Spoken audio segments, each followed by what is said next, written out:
Welcome all to சரிதா சமையல். இன்றைக்கி நம்ம சமையலில் ரொம்ப சுவையான பூரிக்கிழங்கு ரெசிபி எப்படி பண்ணுறதுன்னு பார்க்கலாம். இப்போ பூரிக்கிழங்கு நம்ம தாளித்து விட்டுக்கலாம். அதுக்கு ஒரு கடாய் சூடு பண்ணிவிட்டு 4 ஸ்பூன் எண்ணெய் சேர்த்துக்கலாம். எண்ணெய் காஞ்சதுமே 1/2 ஸ்பூன் கடுகு, 1/2 ஸ்பூன் உளுத்தம்பருப்பு, 1/2 ஸ்பூன் கடலைப்பருப்பு. இப்போது இதெல்லாம் செவந்ததும் 4 பச்சை மிளகாய் 2 கீரி சேர்த்துக்கலாம். ஒரு துண்டு இஞ்சி பொடியை கட் பண்ணி சேர்த்துக்கலாம். இது கூடவே 2 கொத்து கருவேப்பிலை. இப்போ பார்த்திங்கன்னா 4 வெங்காயம் நீல வாக்கில் கட் பண்ணி சேர்த்துக்கலாம். நம்ம எப்பயுமே பூரிக்கிழங்குக்கு வெங்காயம் நிறைய சேர்த்தோம்னா நல்லா டேஸ்ட்டாக இருக்கும். எப்போவுமே நம்ம பூரிக்கிழங்குக்கு உருளைக்கிழங்கு கம்மியாகவும் வெங்காயம் அதிகமாகவும் சேர்த்துக்கிட்டோம்னா நல்ல டேஸ்ட்டாக இருக்கும். வெங்காயம் பார்த்திங்கன்னா ரொம்ப நேரம் வதங்கணும்னு அவசியம் இல்லை. கண்ணாடி பதத்துக்கு வதங்கினாலே போதும். 2 உருளைக்கிழங்கு நல்லா வேக வச்சுட்டு மசிச்சு வச்சுருக்கேன். இப்போது இது கூடவே சேர்த்து விட்டு நல்லா கலந்து விட்டுக்கலாம்.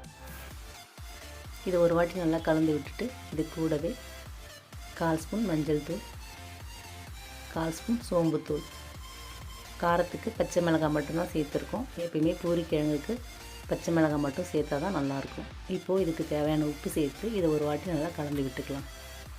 அவ்வளோதான், இது நல்லா கலந்து விட்டாச்சு.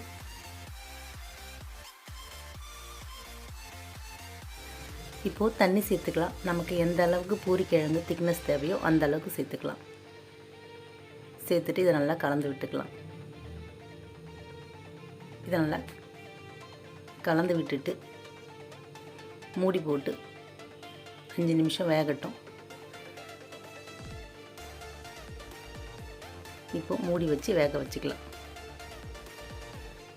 பார்த்திங்கன்னா 5 நிமிஷம் ஆயிடுச்சு. இது நல்லா வெந்து ரெடி ஆகிடுச்சு.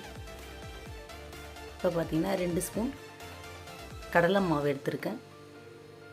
அதில் நல்லா இந்த அளவுக்கு தண்ணி விட்டு கலந்து வச்சுருக்கேன்.